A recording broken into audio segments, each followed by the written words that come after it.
Magandang gabi mga kabayan. Gusto kong ibahagi sa inyo ang mga simbolo ng Pasko. At dito, sa aming syudad, nagsimula ng pailawan ang malaking Christmas tree.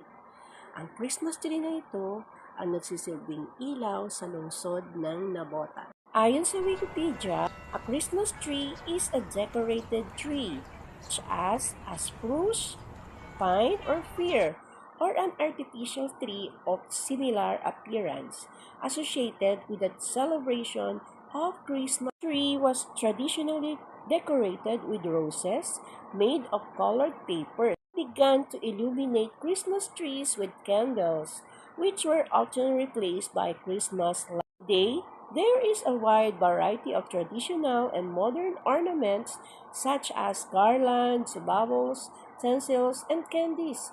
An angel of stars might be at the top of the tree to represent the Star of Bethlehem, which is Jesus Christ, birth of Jesus Christ. Masaya po kapag ang Christmas tree ay nailawan na. Ang ganda niyang tignan. Kumikinang-kinang ang mga ilaw at ang bituin sa taas. Tula lamang po ito na galing sa ating Panginoong Jesus. From the word itself, Christmas means Christ and Mass, Jesus.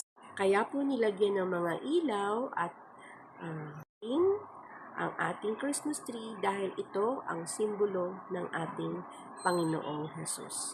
Siya ang liwanag na magbibigay sa ating buhay.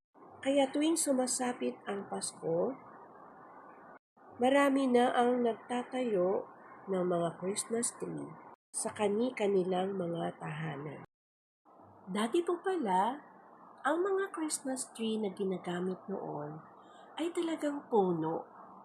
Hindi po siya itong katulad ng Christmas tree natin ngayon na parang fake. Kasi po, ang original Christmas tree is talagang tinatanim siya galing sa farm. Katulad ng mga fine tree, ganyan. So, maganda po na nilalagyan nila ito ng dekorasyon sa kanilang tahanan, sa labas ng tahanan.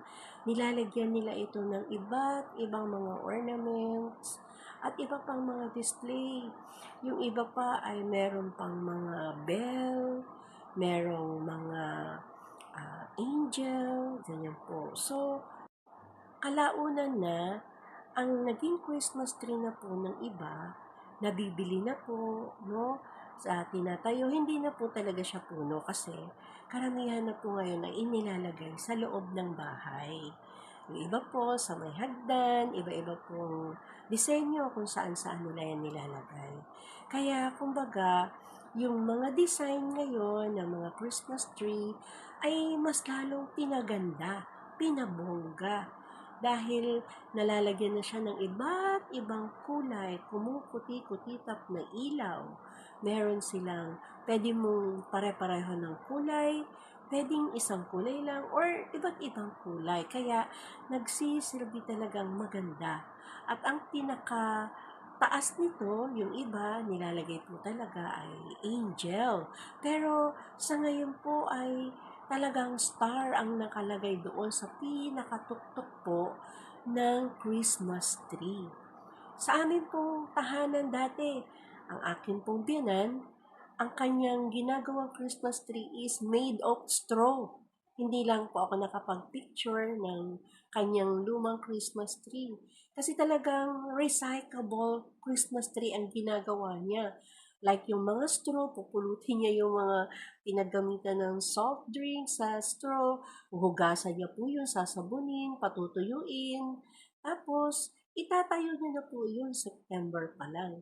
Kaya parang ang ganda pong tignan talaga, lalo na pagka ito ay lalagyan na niya ng mga candies at sa ilalim nito may mga regalo pa. Kaya sasabitan niya pa ito ng maliliit na parol at saka mga iba't iba pang mga design. Sa mga walang kakayanang bumili ng Christmas tree, talagang maganda po yung ginagawa. Like yung kahoy lang, Yung iba po kahoy lang, tinatayo nila, at sila na yung bahalang mag-design doon.